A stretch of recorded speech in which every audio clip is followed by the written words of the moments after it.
Bueno, lo anunciado, el cuarto paquete de medidas que ha implementado el gobierno para reactivar la economía. Estamos a fin de año, eso también genera un panorama distinto, así que vamos a comentar esto con Luis Felipe Arizmendi, economista, nos acompaña esta mañana. Bienvenido. ¿Cómo estás, Patricia? Qué gusto. Bueno, los efectos son a corto, mediano, largo plazo. Hay varios análisis sobre este cuarto paquete.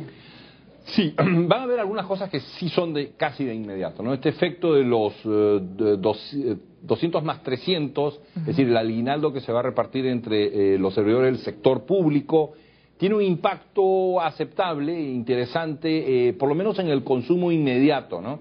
El consumo privado, o sea, aquello, lo que las personas compran para su vida cotidiana y las empresas también, es más o menos alrededor del 60-61% del PBI. Entonces es un porcentaje importante del PBI peruano, que es más o menos 590.000 millones de soles. Entonces ese impacto es quizás el más interesante en el corto plazo. Hay una segunda columna de este paquete, que es un paquete pequeño, ¿eh? Es un paquete modesto, no es un paquetón que va a resolver los problemas, es más tirando hacia paquetito, para ser honesto. Porque el mismo MEF, en un acto de mucho sentido profesional, ha declarado que el impacto estimado es de 0.25% del PBI, ¿ok? Entonces es moderado. Pero hay un tema interesante hacia mediano y largo plazo, que es toda esta promoción del empleo juvenil, porque efectivamente... Ese sí es otro de los puntos, ¿no? Son cuatro ejes prácticamente. No es que vaya a resolver los problemas de empleo, pero es un muy buen programa experimental para ver en el Perú cómo programas relativamente parecidos aplicados en otros países, como bien decía el ministro, México, Chile, empiezan a funcionar acá. Porque efectivamente hay dos grupos de edades que son los más complicados para conseguir trabajo. Uno, generalmente el que está entre 18 a 21 años. 24 está un poquito más hacia arriba, ya la gente de 22, 23, 24 generalmente está mejor colocada. Pero vamos a aceptar que hasta 24 pueda ser el rango de edad suficiente. Ese es donde se va a enfocar este programa, sobre todo para aquellas personas que no han tenido un trabajo previo formalizado. Y lo bueno que se habla de la seguridad social, incluso del impulso que pueden tener las micro y pequeñas empresas que apuesten por esta capacitación a los jóvenes. Aunque no nos olvidemos que en términos de crédito fiscal está limitado al 2% del total de la planilla. Entonces, si una empresa mediana tiene una planilla, o mediana chica, una planilla de 100.000 soles al mes, 2% de crédito fiscal sobre 100.000 son 2.000 soles. Tampoco es que con eso se va a volver loco y va a contratar a mucha gente o capacitar a mucha. Pero es mejor eso a nada, ¿de acuerdo?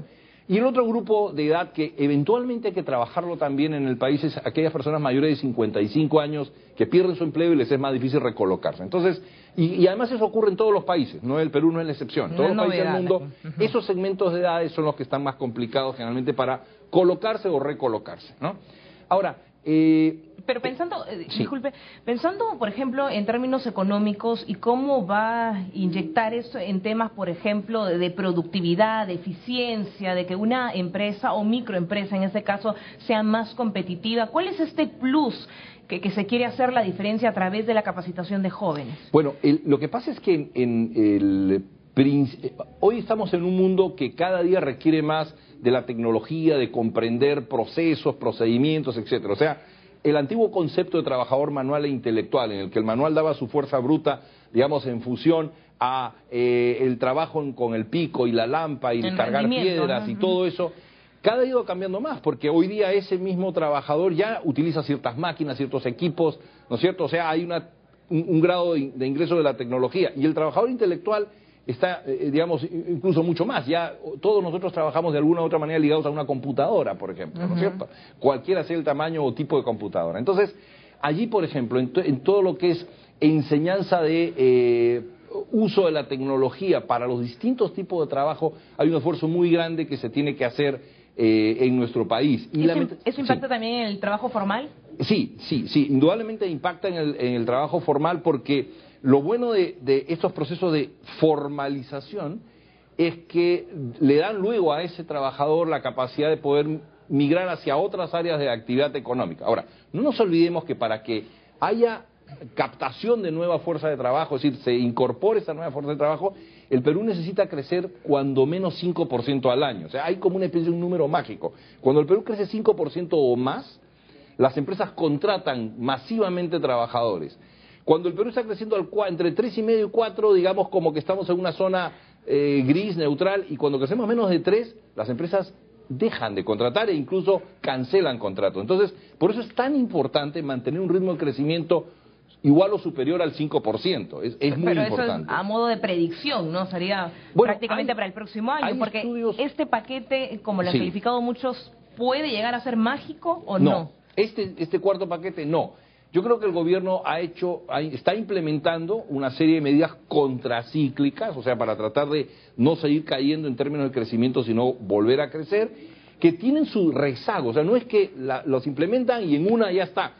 Generalmente demoran 2, 3, 4, 5 meses. Y el tercer paquete recién se ha aprobado, ¿no? Entonces también era una deuda. Hay un poquito de retraso en eso, pero bueno, en esto también hay que tratar de ser un poco optimista. No es que el optimismo esté desbordado, ojo, la mayoría de los economistas están creyendo que el próximo año, más bien el crecimiento está más hacia el lado del 4 que del 5%, ¿no?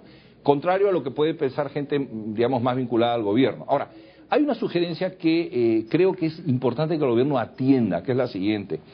En términos de ejecución presupuestal, estamos un poquito atrasados. El rango de ejecución presupuestal, si uno ve las páginas del Ministerio de Economía y Finanzas, es del 68,1% sobre un presupuesto institucional modificado de alrededor de 141.000 millones de soles. Ahora, ¿dónde está el tema? Nunca se termina de ejecutar todo el presupuesto.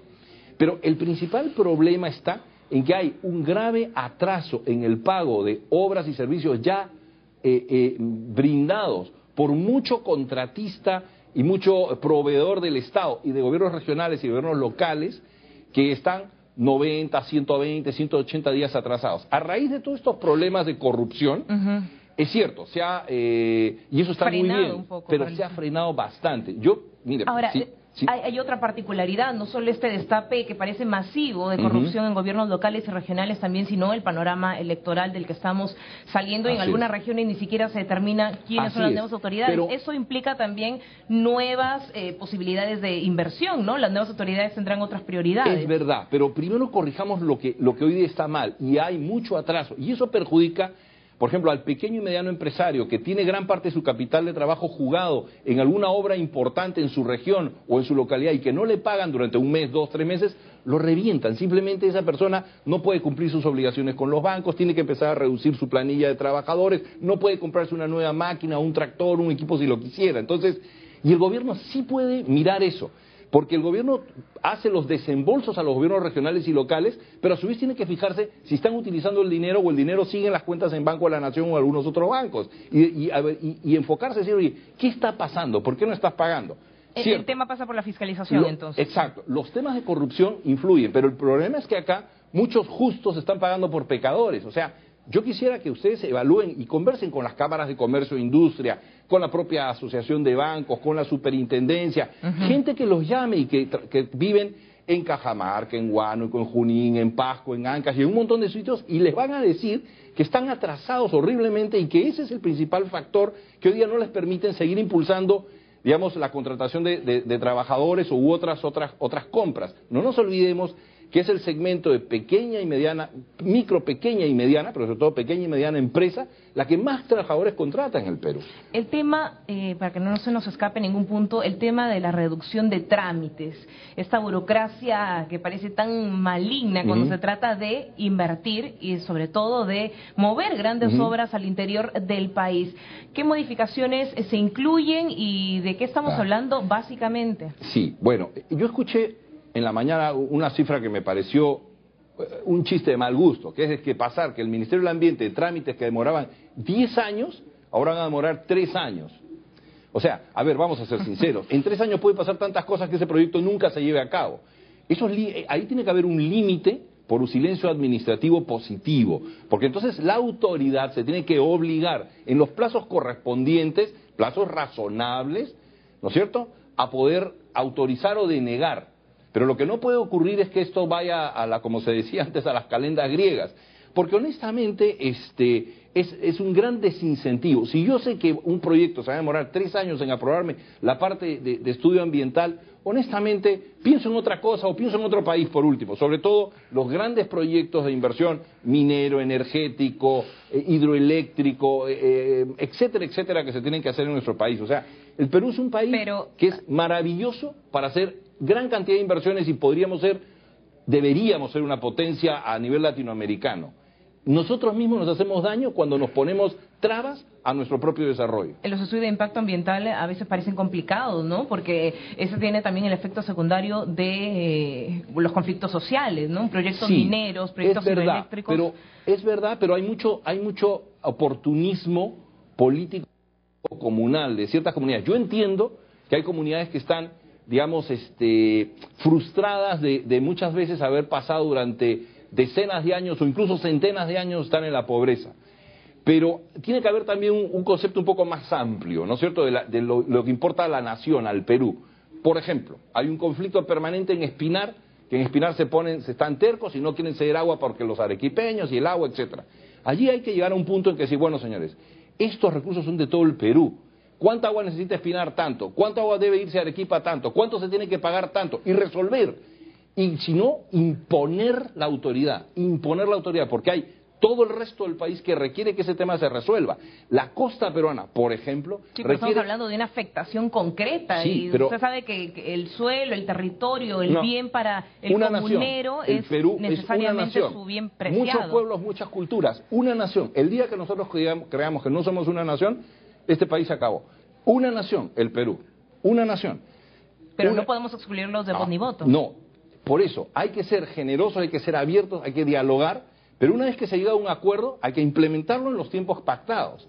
Porque si no, vamos a seguir siendo el mendigo sentado en el banco de oro. O sea, me parece que podríamos resumirlo en mayor agilidad en esas mesas de diálogo, pero por ¿no? supuesto. Porque en todos los conflictos sociales se instalan esas mesas de diálogo, pero a veces se abren con tantos puntos que demoran años. Y resolver los temas, ponerse de acuerdo, resolver, o sea, que haya buena voluntad de las partes para el desarrollo del Perú, para que los niños que están hoy día, que son pequeños, puedan ir a mejores colegios y se eduquen bien y progresen. O sea, yo creo que no hay un solo peruano que pueda estar en contra del progreso de todos los demás y del suyo propio. Vamos con otro punto. Se reduce a cero los aranceles para insumos que son importados para el país. ADEX ya ha sido uno de los principales gremios que se muestra en contra. Pero ¿qué tan positivo puede ser esta medida? En general es positivo. La tendencia en el mundo moderno, globalizado, es ir bajando los aranceles prácticamente a nada y mantener otros impuestos, tipo el impuesto general a las ventas, etcétera. El reducir aranceles de insumo es una manera de bajarle costos a aquellos importadores que procesan ese insumo, ya sea para reexportarlo o para la población local. ADEX, lo que puede ocurrir en caso de ADEX es que algunos agremiados de ADEX produzcan en este momento alguno de esos insumos y entonces esta pequeña reducción, porque ya los aranceles en el Perú son bastante bajos. Pero reducir la costa cero. Bueno, en la práctica avance, significa, ¿no? En la práctica eso significa, primero, se elimina un costo para el importador y dos, es un poquito menos de recaudación para el Estado. Pero normalmente cuando se hacen estos estudios, y la experiencia así lo demuestra, la reducción de aranceles tiende a generar mayor bienestar en la población en conjunto, ¿no es cierto? Entonces, es una buena medida. La mayoría de los economistas te dirán que siempre estamos mejor con aranceles más bajos que con aranceles más altos. En términos prácticos, eso ayuda también el sistema, lógicamente, de exportaciones. Así es.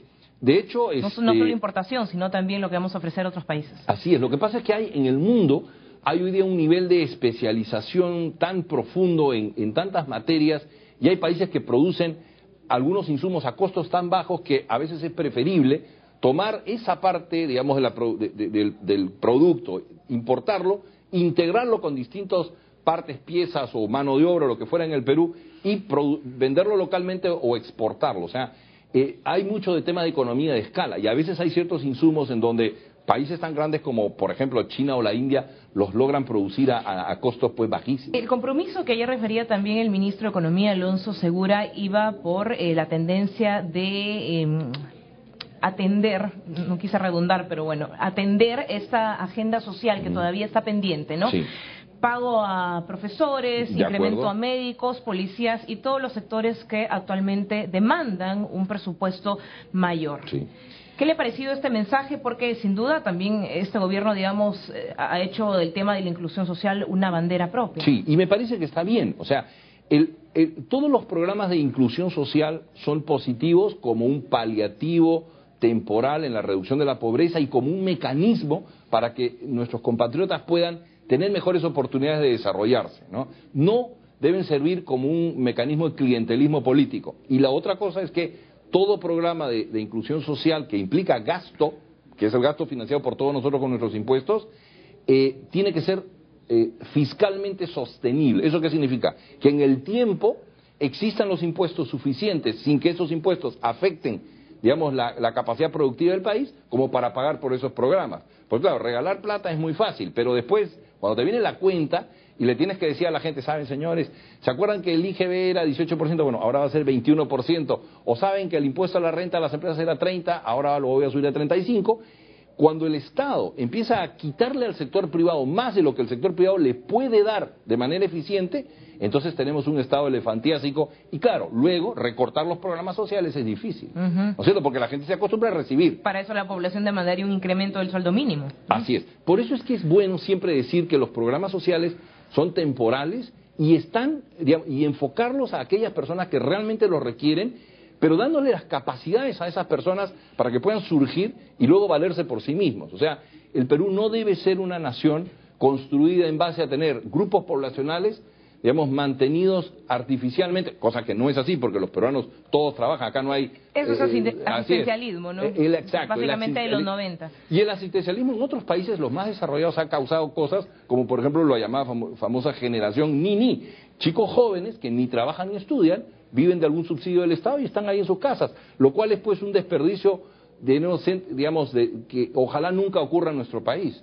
¿no? Pero que hay que combatirlo de manera inteligente. Bueno, para terminar, aterricemos en este mes de diciembre, que prácticamente está marcado por el consumismo, eso no es ninguna novedad, pero esta bonificación especial de 200 soles, incluso para los programas sociales, aquellos que reciben pensión de 65 puntos, también hay una bonificación de 100 soles adicional. ¿Cómo va a movilizar esto el consumo interno? Yo creo que va a ser muy útil. He escuchado varios economistas decir que lo más prudente sería adelantarlo lo más posible, o sea, pagarlo en los últimos días de noviembre, primeros días de diciembre, de manera que tenga efecto respecto a la actividad. Al cierre, ¿no? También claro, al cierre del año. Y efecto de Navidad, porque claro, si te lo van a dar el día 28 o 29, digamos, de diciembre... Ya están todas las compras hechas. Voy a pagar deuda, nada más. Pagar deuda, entonces no tiene efecto. Si se hace un poco antes, si se adelanta hacia finales de noviembre, principios de diciembre, máximo primera semana de diciembre, sí puede tener algún efecto en el gasto, que es lo que el gobierno busca, porque lo que no quiere el gobierno es que todo eso se vaya a ahorrarlo o a pagar deuda, porque entonces el efecto neto sobre la economía sería cero, ¿no es cierto? Si a mí me dan 100 y yo te doy 100 y tú no lo gastas, sino que lo cancelas una deuda, no hubo efecto sobre la economía, nadie lo vio. No hay repercusión en el mercado. Así es. Entonces, todo esto son pequeñas cositas que ahora, tanto el ministro Segura como su equipo tiene que empezar a ver. Pero vuelvo a enfatizar, muy, muy importante, ejecución presupuestal, llegar a las metas de ejecución presupuestal y presionar, tanto en el gobierno central, donde hay algunos temas, como te comentaba anteriormente, en el caso del sector salud, que hay muchos proveedores del sector salud que están... Estuvieron paralizados 150 días, sin pagos y sin nada.